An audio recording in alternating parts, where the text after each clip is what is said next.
Now then, people, and good morning and happy Monday to you. Welcome back to the Just Joe Football Show. It's a quick Leeds United versus Swansea pre-match chat, or Swansea versus Leeds United. Of course, we go away to the Liberty Stadium in just a little over 24 hours now. Another game that Leeds United need to chalk off, and hopefully, and I predict, we pick up another 3 points. Now, this is coming to you and being recorded to you prior to the press conference. I'm not expecting to hear anything out from that, and if indeed there is, then we'll react to it this evening live. But I wanted to get this video out first and foremost.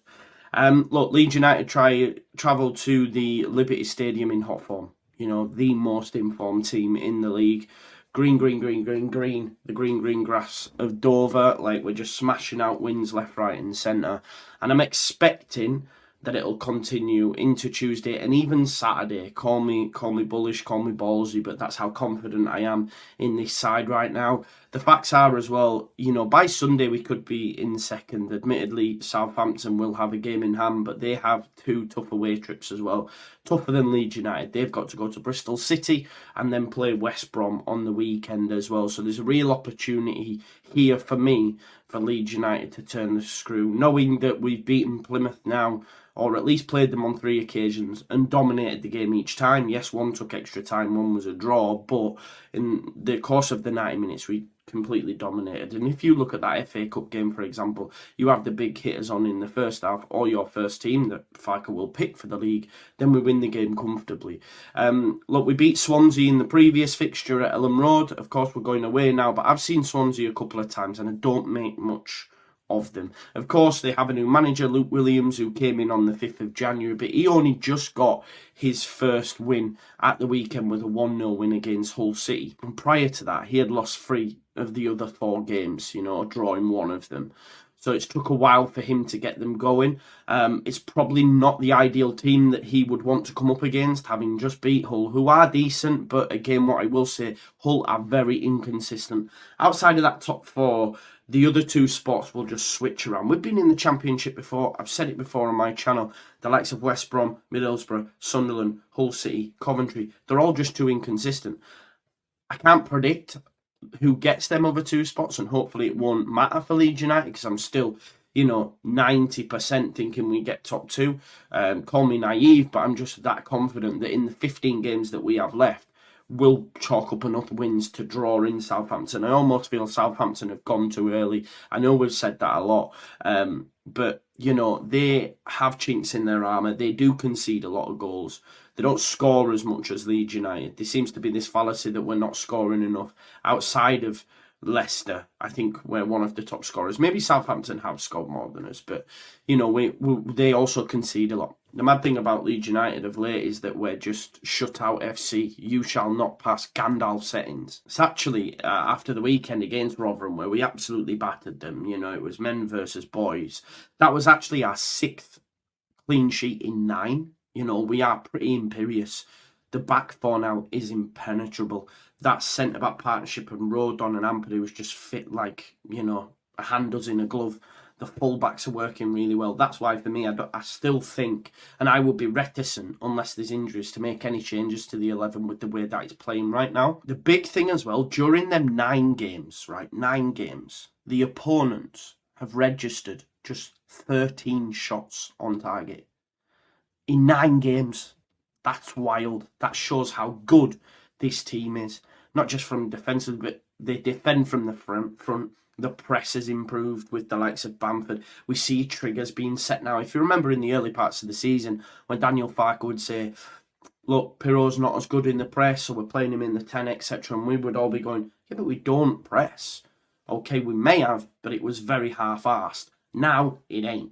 You know, you've got Firpo's a left-back pressing, and he's won the ball on a number of occasions. We do press now, and press well. And I think that's something that will come good and come to fruition in this game as well, because the goalkeeper, Rushworth, is on record as saying he's adapting. He's on loan from Brighton, I believe, but he's adapting to Williams' new tactics of, you know, patient possession build-up, trying to build up from the back with the likes of Ben Cabango, who is very apt at it, someone that can play anywhere across the back 4. They do have issues at right back, though. I think Norton went off injured at the weekend. I think there's like 6 6 absentees in total for Swansea, but they have a real issue at right back. So that's another area when they are trying to play out from the back, if indeed they do it, which I expect they will do, because that's Williams' tactics and they're at home. I think this press could, prove dividends to Leeds United, pushing on Rushworth, pushing on mistakes from Ben Cabango and whoever plays in at right back with a few injuries there as well. I think we can get joy, especially when you consider, for me, if there are issues at right back, the majority of our attacks and the best attacks for me come down that left-hand side. We've got Firpo, Kamara's involved as well, Somerville, even Rutter in little triangles. A lot of our chances on goal, it seems to me from watching the game, when it comes out to the right, be it Nonto, be it James, we're looking to whip a ball in. When it comes out to the left, and I think this is because Firpo's left-footed and a natural left-back, a natural left wing-back, if you like, we tend to build up more patiently, and then on the overlap you might see Somerville, you might see Firpo, whoever it is, the ball goes in 9 times out of 10, it hits the button and they look to cut it back. So if they do have issues at right back, that's music to my ears. And if they're gonna try this build up from the back, then I think Leeds United press will cause Swansea all sorts of problems. Now of course we have to be wary, because they did get a win against Hull City. Hull City are a decent side, and the manager came out after that and said, look, it's give the lads a huge lift, because, as I say, the manager's come in, his first 5 games, drawn 1, lost the rest, yeah? He then comes to Hull, they get a positive result, Hull chasing promotion, of course.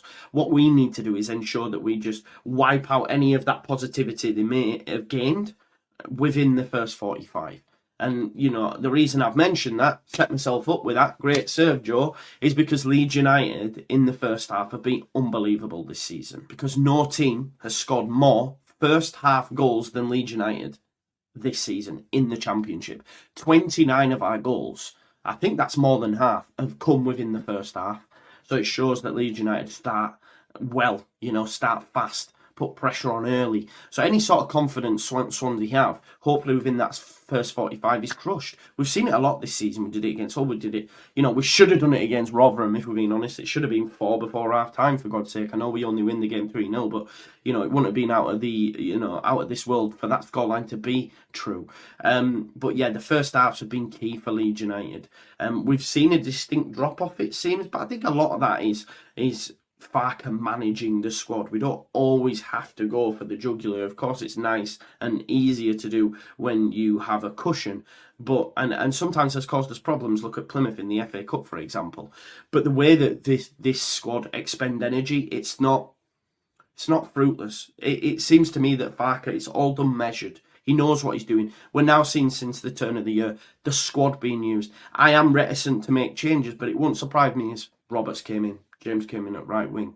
There was a change in midfield. I'd still be okay with it, because that's how much faith I have in Farker and this squad now. And he's built that trust up for us as a fan base. We touched on it yesterday on the final word. If you haven't checked it out, please do. Some great contributors on there. Amazing that they all come on and share their thoughts. And I know a lot of you like them panel shows.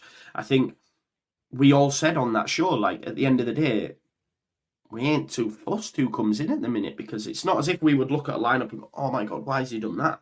Because everyone now is up to speed with what Farker wants.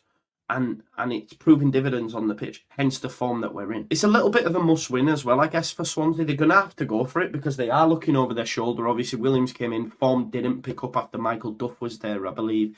They've now got that first win, but they are just 7 points above the relegation zone. Do I think they're in a relegation dogfight? The answer's no, but you just never know. So as a group of players, as a group of fans, you're always looking over your shoulder, right?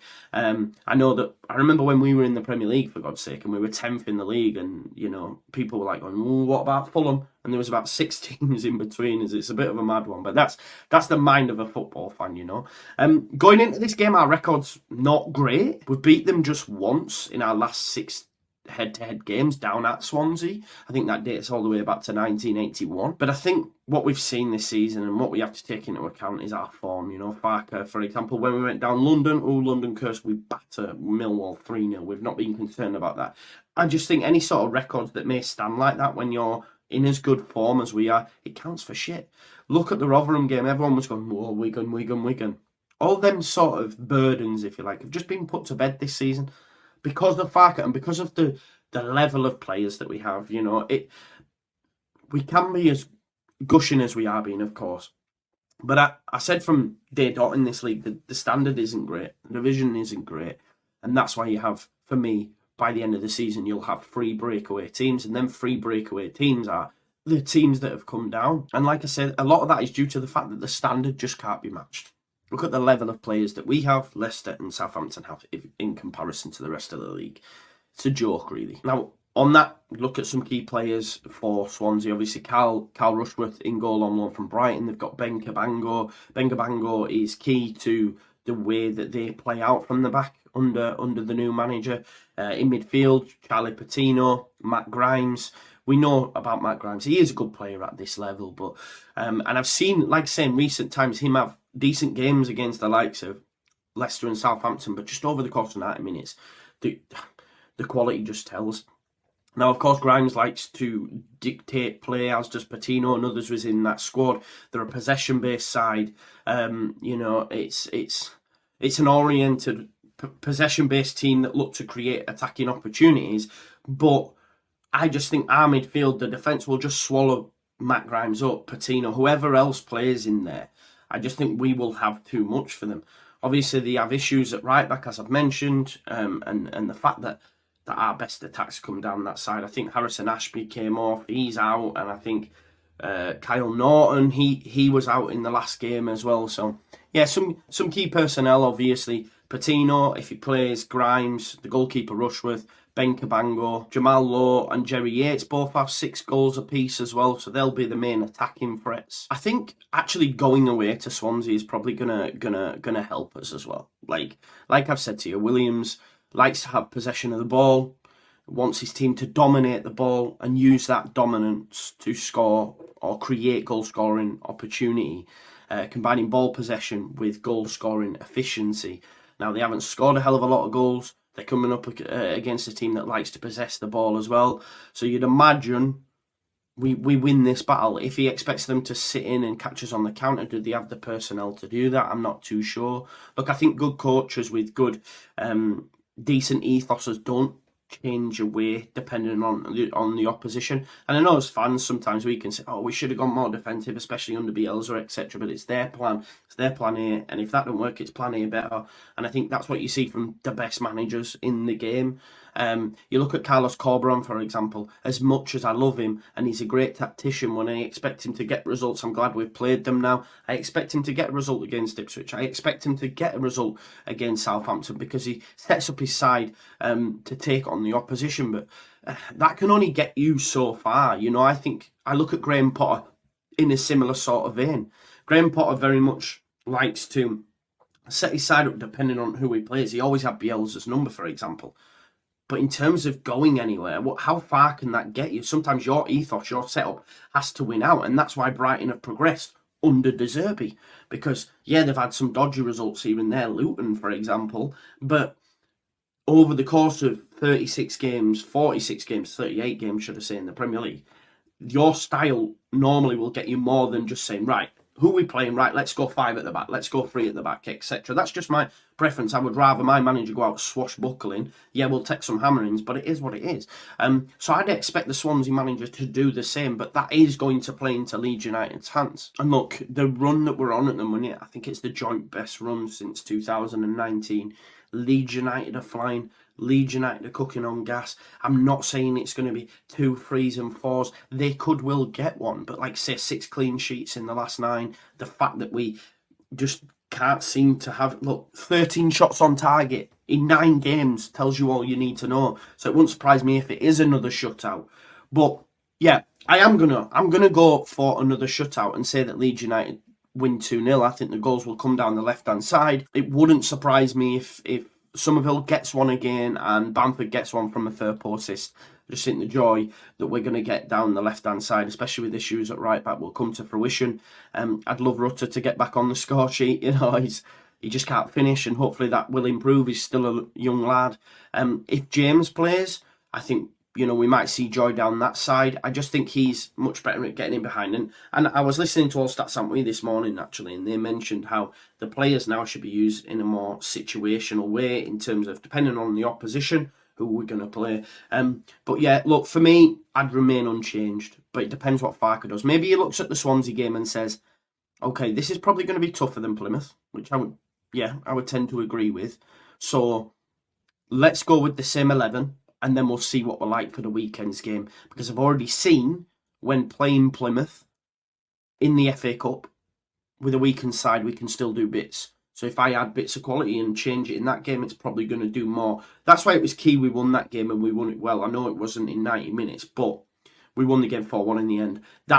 This will be the fourth time Plymouth have been up against us. They're probably thinking, oh, for God's sake, we've got Leeds, man. They batter us. So mentally, they're probably scarred from these games. So keep the same team for Swansea. Mix it up for the weekend. Let me know your thoughts in the comments. Thanks for watching this video. Remember, I will react to the press conference if there's any juicy bits in there for us a little bit later on. Please smash a like on the video.